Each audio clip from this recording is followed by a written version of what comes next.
بسم اللہ الرحمن الرحیم. آئی ایم یور ٹیچر مس ناصر سبحان. اور آج ہم اردو گرامر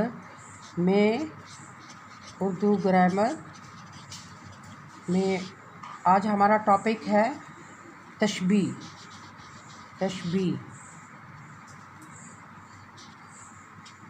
بچوں، تشبیہ جو ہے یہ علم بیان کا پہلا رکن ہے. آپ نے یہ یاد رکھنا ہے، پہلا رکن ہے کس کا؟ علم بیان کا. علم بیان کا تشبیہ پہلا رکن ہے. یہ MCQs میں آ سکتا ہے. تشبیہ جو ہے وہ پہلا رکن ہے علم بیان کا. علم بیان کیا ہے؟ آپ کو بتایا گیا، پہلے بھی ہم اس کے بارے میں پڑھ چکے ہیں کہ اپنے کلام کو مؤثر بنانے کے لیے ہم جو چیزیں اپناتے ہیں ان کو ہم علم بیان کہتے ہیں. ٹھیک ہے، تو اس میں تشبیہ ہے. شاعر تشبیہ دیتے ہیں اور نثر میں بھی تشبیہ دے کر اپنے کلام کو مؤثر انداز میں پیش کیا جاتا ہے. ٹھیک ہے جی. تو تشبیہ کا مطلب کیا ہے؟ تشبیہ کا مطلب ہے ایک چیز کو کسی دوسری چیز کی مانند قرار دینا. ٹھیک ہے، تشبیہ کا مطلب ہے ایک جیسا ماننا، ایک جیسا گرداننا. یعنی کسی ایک چیز کو کسی دوسری چیز کی مانند قرار دینا، اور وہ کس لیے؟ کسی ایک خاص خوبی کی وجہ سے. جب ہم کسی ایک چیز کو کسی دوسری چیز کی مانند قرار دیتے ہیں تو اسے ہم تشبیہ کہتے ہیں. ٹھیک ہے، کسی ایک چیز کو کسی خاص خوبی کی وجہ سے کسی دوسری چیز کی مانند قرار دینا تشبیہ کہلاتا ہے. ٹھیک ہے. اب ظاہر ہے جب کسی ایک چیز کو کسی دوسری چیز کی طرح قرار دیں گے، اس جیسا مانیں گے، تو اس میں کوئی خوبی بھی مشترک ہوگی. ٹھیک ہے، اور وہ جو مشترک خوبی ہوگی وہی اس کی تشبیہ ہوگی. فار ایگزامپل میں مثال دیتی ہوں. پانی برف کی طرح ٹھنڈا ہے. پانی برف کی طرح ٹھنڈا ہے.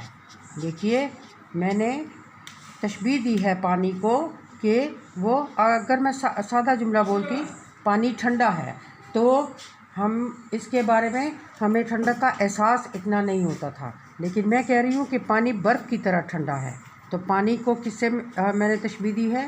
برف کی ٹھنڈک سے. ٹھیک ہے، ایک اور مثال لکھتی ہوں.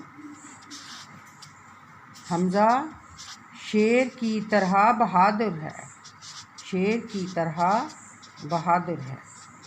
دیکھیے، اس جملے میں حمزہ جو ہے اس کی بہادری کو شیر کی بہادری کی مانند کہا گیا ہے، اسے تشبیہ دی گئی ہے.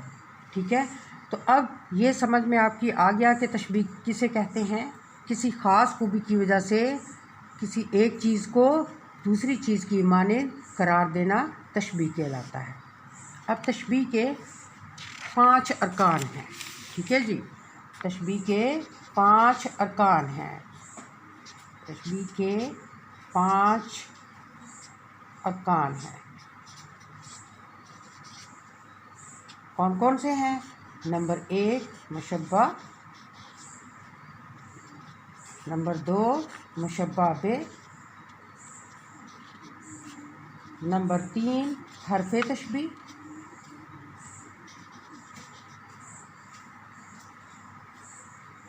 نمبر 4 غرض تشبیہ،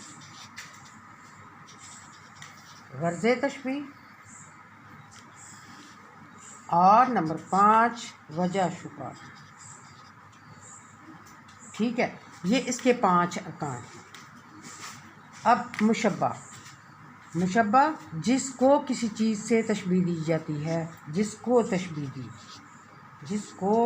چیز سے تشبیہ دی جائے، ٹھیک ہے جی. اور مشبہ بہ جس سے تشبیہ دی جائے، میں آپ کو آسان کر کے بتا رہی ہوں، جس سے تشبیہ دی جائے. حرف تشبیہ جو الفاظ تشبیہ کے لیے استعمال ہوں، وہ الفاظ جو تشبیہ کے لیے استعمال کیے جاتے ہیں یا بولے جائیں، ٹھیک ہے، وہ ہوں گے حروف تشبیہ۔ غرض تشبیہ، جس غرض سے، جس وجہ سے تشبیہ دی جا رہی ہے، تشبیہ دی گئی ہو، اسے ہم کہیں گے غرض تشبیہ۔ اور وجہ شبہ کیا ہے؟ مشبہ اور مشبہ بہ کی مشترک صفت جو ہے، ان کی مشترک صفت جو ہے وہ وجہ شبہ کہلائے گی، مشترک صفت۔ اور آپ نے یہ یاد رکھنا ہے کہ یہ مشترک صفت جو ہے یہ مشبہ اور مشبہ بہ میں ہوگی، تو اسے ہم کہیں گے وجہ شبہ، ٹھیک ہے جی۔ تو یہ تشبیہ کے 5 ارکان ہیں۔ مثال دیتی ہوں، بچہ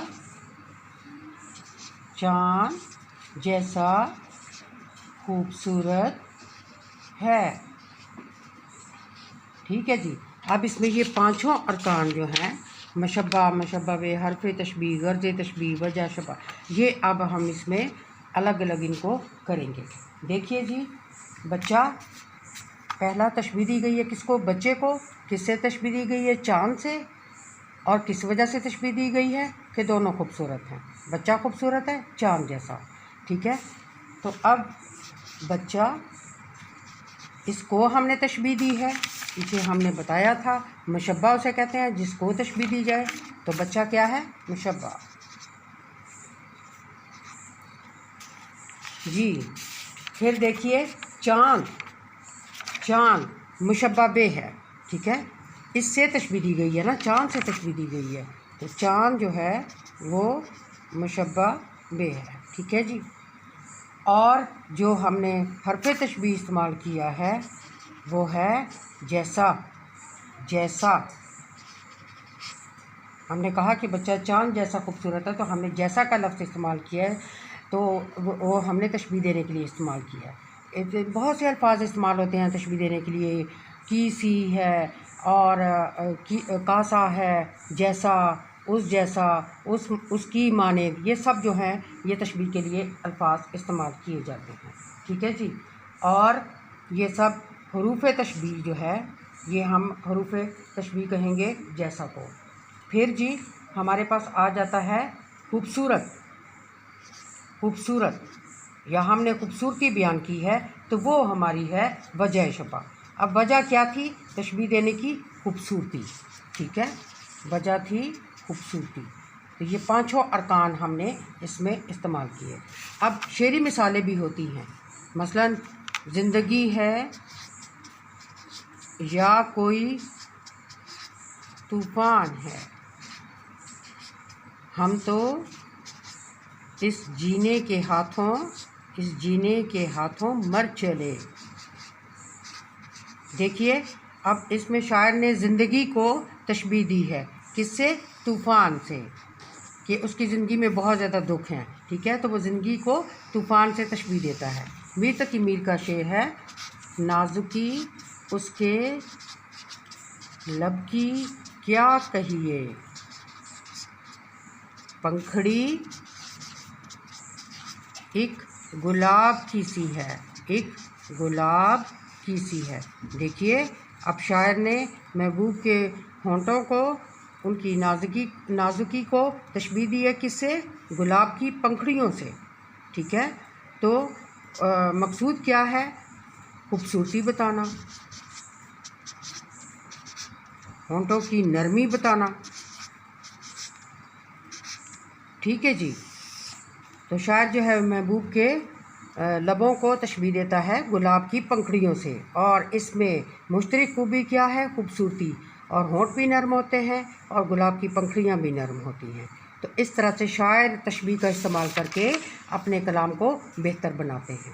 آپ کا ہوم ٹاسک یہ ہے کہ آپ نے کم از کم 5 جو ہیں وہ شعری مثالیں لکھے، تشبیہ کی شعری مثالیں لکھے، اور 5 ہی مثالیں آپ لکھیں گے نثری مثالیں، ٹھیک ہے، اور آپ تشبیہ کی تعریف کر کے اس کے 5 ارکان کے بارے میں بھی لکھیں گے۔ Thank you so much.